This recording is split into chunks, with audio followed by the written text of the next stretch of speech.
salamat sa tugulang biyaya mo. Ephesians sa chapter 4 verse 30. At huwag niyong pighatiin ang Espiritu Santo ng Diyos na sa Kanya kayo'y tinatakan hanggang sa araw ng pagkatubos. Huwag ninyong pighatiin ang Espiritu Santo ng Diyos na sa Kanya kayo'y tinatakan hanggang sa pagkaarawan ng pagkatubos. Mga kapatid, malapit na po ang katubusan. Doon sa ating nabasa kanina, mga kapatid, itaas natin ang ating mga ulo sapagkat malapit na ang pagdating ng Panginoon. Kaya dito, sa salita ng Panginoon, kailangan mga kapatid, huwag nating pighatiin at huwag nating pusungin ang Espiritu Santo. Verse 19 ng 1 Thessalonians chapter 5, huwag niyong patayin ang ningas ng Espiritu Santo. Mga kapatid, ang Espiritu Santo po ay nangungusap sa atin. Pag tayo po ay nananalangin, pag tayo po ay nagbabasa, ang Espiritu Santo ay nangungusap sa atin. Mga kapatid, ang kailangan po natin gawin, sundin po natin ito. Galatians sa chapter 5 verse 22. Dahil pag tayo po mga kapatid ay mayroong Espiritu Santo, ito ang tulong ng Espiritu Santo sa atin. Sabi diyan, datapwat ang bunga ng Espiritu. Pag ang tao ay may Espiritu Santo, ito ang makikita natin sa kanila. Datapwat ang bunga ng Espiritu ay pag-ibig, katuwaan. Natutuwa ba tayo pag naririnig natin, napapanood natin ang ganyang mga balita? Mga kapatid, hindi. Pero sa atin, mga kapatid, natutuwa tayo dahil nagaganap ang hula ng salita ng Diyos. Magkakaroon ng kaguluhan sa buong mundo, pero ang kapayapaan ni Kristo ay maghahari sa ating puso at isip. Yun ang sinasabi niya sa kanyang salita. Sabi niya, datapwat ang bunga ng Espiritu ay pag-ibig, katuwaan, kapayapaan. Meron pa rin tayong kapayapaan. Kahit mga kapatid, ang presyo ng bilihin ay tumaas. Kahit mga kapatid, ang pera kasi nauubos talaga. Amen. Kahit pagkarami-rami nito, nauubos din ito. Alala ko mga damang pinapanood ko, nangingilabot ako Ilang milyon is mga building, mga kalsada, mga ikabubuhay na mga tao na wala isang igap lang in a twinkling of an eye. Kaya sa salita ng Panginoon, sabi niya, maghahari pa rin sa atin ang kapayapaan ng Panginoon. Pagpapahinuhod, kagandahang loob. Kahit mahirap na ang buhay, hindi tayo magiging sakit. Amen. Naandun pa rin dapat sa atin, mga kapatid, ang kagandahan ng ating kalooban. Dapat naaalis sa atin ang kasakiman. Alala ko kahapon, daan ko doon kay na Brother Rigor, Pastor, pupulakin ko na itong isang saging dito. Ang dami pagtingala ko, bro. Ang dami saging na. Pulakin na natin yung isa. Sabi ko, saka na lang paghinog na. Antay na ating bro. Pero nagpadala pa rin siya kahapon. Mga kapatid, yung ating kagandahang loob. Ang panahon ay kahirapan ang ating mararanasan. Pero kung tayo ay magiging saking, mga kapatid, magbigay tayo lalo sa Panginoon. Magbigay tayo sa gawain ng Panginoon. Dapat yung kagandahang loob dapat nandun sa atin. Lalo nakikita natin mga kapatid. Kasi kung ating hindi ibibigay yan sa Panginoon, kukunin din ng Diyos yan sa iba't ibang paraan. Tandaan natin yon. Kung hindi natin ibibigay yung para sa Panginoon, kukunin ng Diyos ito ng persahan. Lalo masakit yun, mga kapatid. Kung kukunin ng Diyos ito sa atin ng persahan. Kaya magbigay tayo sa Diyos. Huwag na nating antayin. Nakunin pa ito kasama lang ang loob natin. Wala pong ibabalik ang Diyos. Dahil tayo nagbibigay. Mga kapatid, datapwat ang bunga ng Espiritu ay pag-ibig, katuwaan, kapayapaan, pagpapahinod, kagandahan loob. Pahirap pa rin ang pahirap, mga kapatid. Pero yung ating pagtatapat sa Diyos, dapat gawin natin. Huwag nating ipagpapalit ang Panginoon sa salapi. Huwag natin ipagpapalit ang ating bukasyon sa mundo. Nakakalungkot, mga kapatid, ipinagpapalit ng Kristiyano ang kanyang Diyos sa hindi mga Diyos. Yan ang sabi ng aklat ng Romans chapter 2. Okay. Kagandahang loob, kabutihan, pagtatapat pa rin sa Panginoon. Next time. Pangtatlo, para mapagtagumpayan natin, mga kapatid, sa pagkakarunungan at kaalaman, spiritual. Para makayanan natin, kailangan natin ng sapat na karunungan at kaalaman. Hindi po makakatulong sa atin ang karunungang sikular. Bagamat kailangan natin ito. Ang kailangan nating karunungan, mga kapatid, ang kailangan nating karunungan sa pag-resolve nito, ang dami po mga economists, nag-aral po ng economics, nag-aral po ng mga pagdinegosyo, ano po?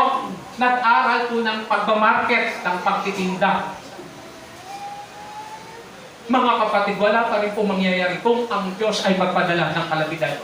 Ang kailangan natin ay sapat na karunungan at kalamang espiritual. Colossians chapter 1 verse 9. Kasi hindi natin makakayanan yan, mga kapatid, kung wala tayong salita ng Diyos.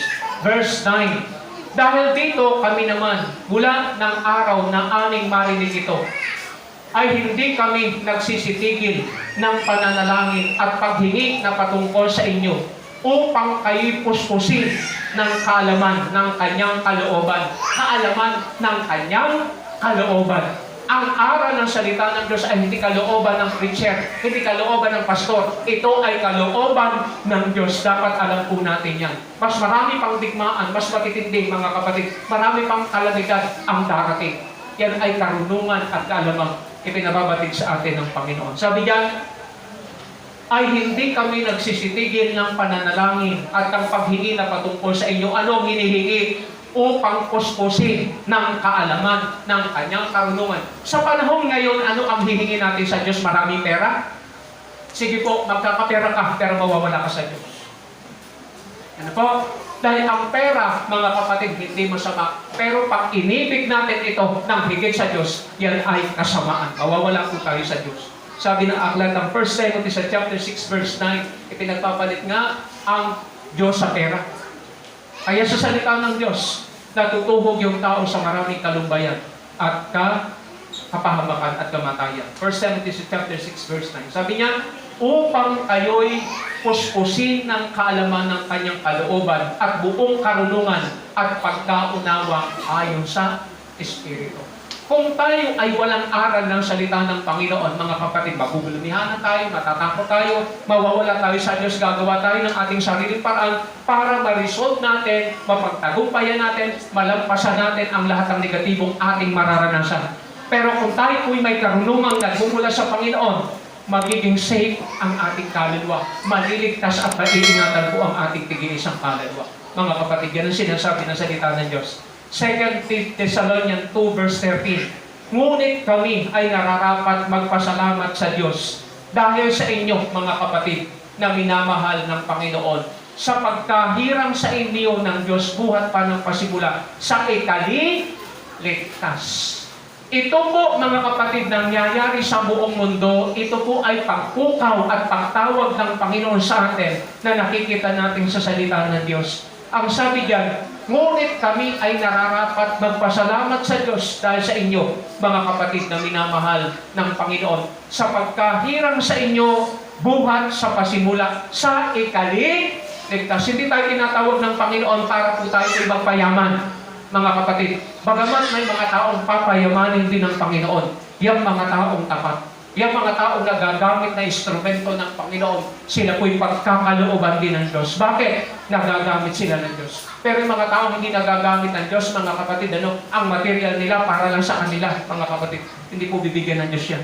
Dahil yan po, mga kapatid, lalo makapagpapalayo sa kanila sa Diyos. Okay.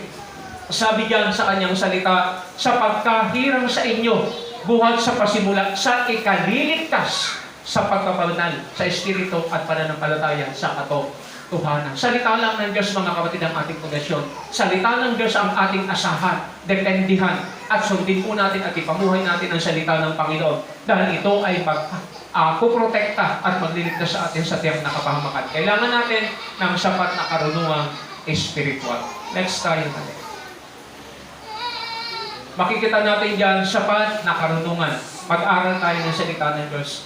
Pang-apat, manatili sa pag-ibig sa Diyos. Sabi ng salita ng Panginoon sa verse 12, sa pagsagana ng katampalasanan, ang pag-ibig ng marami ay manlalalig. Ano po? Kaya yung ating relasyon sa Panginoon apektado pag mararanasan natin ito. Dahil mahal ng tao ang kanyang sarili, ang tao magiging maibigay sa salapi, magiging mayayabang, mga walang turing, walang kabanalan, maibigin sa kalayawan kaysa sa maibigin sa Diyos. Mga kapatid, manatili tayo sa pag-ibig sa Diyos. Ano po? Basahin natin ang salita ng Diyos. Acts chapter 24, 20 verse 24. Datapwat hindi ko minahal ang aking buhay na waring sa akin ay mahalaga. Yung pag-ibig sa Panginoon, mga kapatid, hindi yung katawan ang mahalaga. Ano po? Ang pag-ibig sa Panginoon, hindi katawan ang mahalaga. Hindi buhay sa pisikal ang mahalaga. Sabi dito sa kanyang salita, datapwat hindi ko minahal ang aking buhay na waring sa akin ay mahalaga. Ano ang mahalaga sa atin ngayon? Ang anumang mahalaga sa atin, yan po ang ating ililigtas. Pero kung ang mahalaga sa atin, ang ating kaluluwa, mga kapatid, mananatili tayo sa pag-ibig natin sa Panginoon. Sabi niya, maganap ko lamang ang aking katungkulan at ang aking ministeryong tinanggap ko sa Panginoong Jesus na magpatotoo ng Ebanghelyo ng Kanyang biyaya. Dapat ang pananatili natin sa pag-ibig natin sa Panginoon, mga kapatid, ay para sa ating kaluluwa, hindi para sa ating katawan. Pag mahalaga sa atin ang ating kaluluwa, mga kapatid, di bale, mga kapatid, yung ating pangangailangan ay sapat-sapat lang, pero nasa Panginoon tayo, aanhin natin yung libo-libo, wala naman tayo sa Diyos. Ito sana, mga kapatid, mag-a-abroad na, mag-asawa, dahil nag-a-abroad din po yan. Pero salamat, mga kapatid, pag tayo nasa Panginoon, mga aanin natin, kagaya nito, mga kapatid, yung mga nasa Taiwan, nag-uunahan patungo sa Taiwan. Ano nangyayari? 160 Filipinos ang naandun. Pag sumiklab ang digmaan, mga kapatid, balik sa Pilipinas, yung iba hindi makakabalik. Bakit mahihigit ang digmaan? Yung iba mamamatay. Pero nasaan ang kaluluwa? Kaya sa salita ng Diyos, mga kapatid, is about time, panahon na, para yung ating pananampalataya pukawin ang mga kapatid. Salamat. Sabi ni Kuya Eric, hindi na siya babalik ng Saudi. Salamat. Pagpapastor na ito, kailangan natin ng pastor sa si Roma. Kuya Eric, mag-i-slim ka doon. Tatakbo ka tuwing umaga sa pitch. Okay, mga kapatid, sabi ng salita ng Panginoon, yung ating kaluluwa ang ating dapat pahalaga. Next slide. Lesson natin. Ang may totoong pag-ibig sa Diyos ang makapagtitiis hanggang wakas. Ang mga taong walang pag-ibig na totoo sa Panginoon, hindi magtitiis siya. Ano po? Ang makapagtitiis lang hanggang sa huli ay ang mga taong may pag-ibig. Basahin natin ang salita ng Diyos. Kaya pag nawala yung pag-ibig, mga kapatid, iniiwanan na ng babae ang lalaki. O iniiwanan na ng lalaki ang babae. Alala ko yung isang kapitbahay namin. Hindi po ito chismis, sasabihin ninyo ay si Marites. Totoo po ito. Kapitbahay namin. Nagkaroon ng friend sa Facebook yung asawang babae. Foreigner. Isang araw, iniwanan ng asawa, sumama sa foreigner. Ang sabi ng babae, sawa na ako sa kahirapan. Sawa na ako sa kahirapan. Ang mga taong hindi magtitiis, iiwanan nila ang Panginoon. Hindi po sila maliligtas. Sa pagsagana ng katampalasanan, ang pag-ibig ng marami ay lalagay. Sino ang ating iniibig? Ang ating iniibig, siyang ating inuuna. Siyang ating pinapahalagahan. Siyang ating sinusunod. Manatili tayo sa pag-ibig sa Panginoon para po sa kaligtasan ng ating tig-iisang kaluluwa. Yumuko tayo, manalangin. Salamat po, Panginoon. Nakatapos po kami sa aming pag-aaral. Pero ang pag-aaral, Panginoon, ay dapat pang ipagpatuloy at lumalim. Panginoon, salamat po. Binubuksan mo ang aming mga spiritual na mata. Hindi ito nakikita ng aming naked eye, ng aming literal na mata. Pero salamat po, Panginoon, mayroong salita na siya, Panginoon, na ginagamit mong upang aming makita, mamulat ang aming mga kabalayan na ang salita mo ay mag-stand until the end. Ang iyong salita ay mananatili hanggang sa wakas. Panginoon, salamat po. Tulungan niyo po kami magdepende sa iyong salita. Panghawakan namin ang iyong salita. Sundin namin ang iyong salita. Upang, Panginoon, sa lahat ng mararanasan po namin, mayroong Diyos na sasama sa amin. Mayroong Diyos na gagabay sa amin. May Diyos na tutulong po sa amin. Panginoon, maraming pong salamat, Panginoon. Gabayan mo po kami, Panginoon, at samahan ng iyong kapangyarihan. Lord, salamat po dahil maliwanag namin nakikita 100% ang iyong salita ay totoo. Nararanasan namin ito at mararanasan namin ito, Panginoon. Hindi kami dadayain, hindi kami lulukuhin, hindi kami ipapahamak ng iyong mga salita. Tulungan niyo po kami, Panginoon. Gabayan at ingatan ng iyong kapangyarihan. I-bless mo, Panginoon, ang bawat isa sa amin. Lalo mo pang palalimin pa ang karunungan at kaalaman po namin para po, Panginoon, sa aming tig-isang kaluluwa. Marami pang mangyayari sa mundo, Panginoon, na hindi po inaasahan at hindi pwedeng pigilan ito ng sino man. Kayo po yung Diyos na makapangyayari sa lahat ng panahon, sa lahat ng lugar, sa lahat ng henerasyon, ay hindi po kayo nagbabago, Panginoon. At ang iyong salita ay hindi po nagbabago. Hindi kagaya ng laman na nawawala.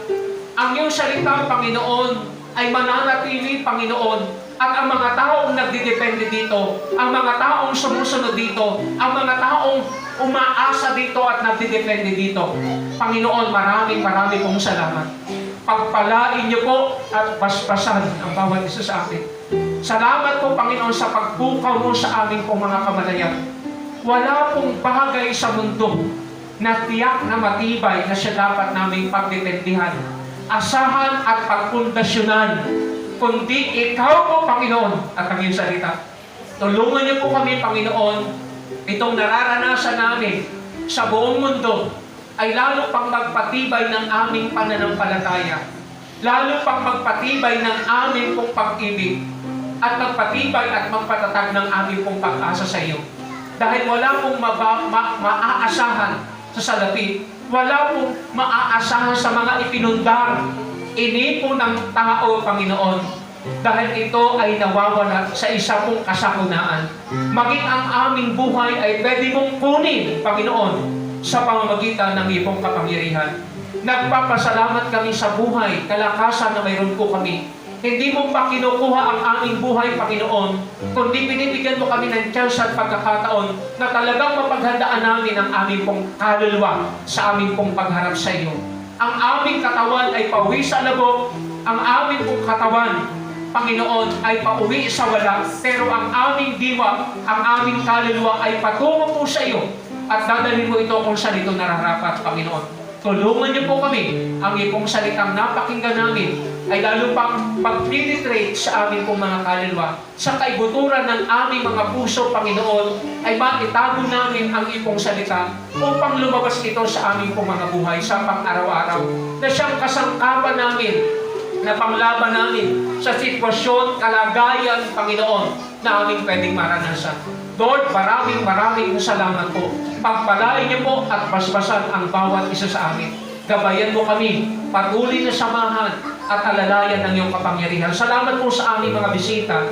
Bagamat hindi na talaga sila bisita sapagkat sila po ay mga dati naming kapatid. Salamat po sa pagbabalik mo sa kanila, Panginoon. Salamat dahil hindi po namatay ang linas ng kanila pong espiritu. Bagamat nalamig po sila, Panginoon. Salamat po sa preservation ng kanila pong personal na relasyon sa iyo, Panginoon, kay Brother Danny, sa kanyang asawa, sa kanyang mga anak. Sa mga bisita namin na andito, Panginoon, hindi ko na po mag-isa-isa ang mga pangalan, Panginoon, pero kayo po ang nakakaalam, Panginoon, at nagtitiwala kami sa iyong kapangyarihan, lahat ng pinagdadaanan, lahat ng nararanasan, Panginoon, at pwedeng maranasan namin ay kontrolado mo at tutulungan mo po kami, Panginoon. Salamat po, Panginoon, nawa po ang iyong salita ang patuloy na kumilos sa mga may sakit at karamdaman. Ipagkaloob mo, Panginoon, ang himala at kagalingan sa bawat isa. Kay Brother Igor, sa iba pa namin mga kapatid na mayroon pong sakit at karamdaman, Panginoon. Hindi ko ma-mention ang kanila mga pangalan, Panginoon. Kayo po ang umabot sa mga may suliranin, pang-pamilya, pang-pinansyal, pang-material, Panginoon, o pang-problemang pansosyal, kung paano po kami makikisama at makikitungo sa aming kapwa, Panginoon. Tulungan niyo po kami at patuloy na pagtubayan. Lord, ito pong nangyayari, mga kalamidad, mga senaryo, mga digmaan, alingaw-ngaw ng digmaan. Panginoon, tulungan niyo po kami ang lahat pong ito, Panginoon. Hindi po ito maging dahilan ng aming ikawawala sa iyo, bagaman ito po ay mayroon pong dulot na kahirapang matindi. Sa mga darating pang panahon, sa darating na araw, mararanasan na namin ang resulta po nitong mga kalamidad na ito. Maging itong digmaan, maging tensyon, Panginoon. Tulungan niyo po kami at patuloy na patubayan. Tulungan niyo po kaming magdepende sa iyong salita, sa Espiritu Santo, Panginoon, at manatili po kami sa pagsunod at sa pag-ibig sa iyo. Panginoon, yung aming pong gawain mamaya hanggang maghapon, Panginoon, tulungan niyo po kami. Lahat ng mga salita mong mapapakinggan namin, ito po ay maging kapangyarihan na siyang tutugon sa kailangan po ng aming mga kaluluwa. Kung may mga prayer, concern, petition, di namin nabanggit, pero kayo po ang Diyos na aming pinagtitiwalaan. Lord, salamat po. Pagpalain niyo po ang mga kapatid namin wala. Abutin mo rin po sila at patuloy na patubayan, Panginoon. Sa iyo po ang aming pagpupuri, maging kesa. Sa iyo po ang aming pagpupuri at pagkabasalamat. Sa aming pong pagtitiwala na kayo po ang makatutulong at makapagbibigay sa amin ng lahat ng aming pangangailangan. Sa iyo po ang aming pagpupuri, pagpapasalamat sa pangalan ni Jesus na aming Panginoon. Tayo pong lahat ng mga anak ng Diyos ay magsabi po ng Amen.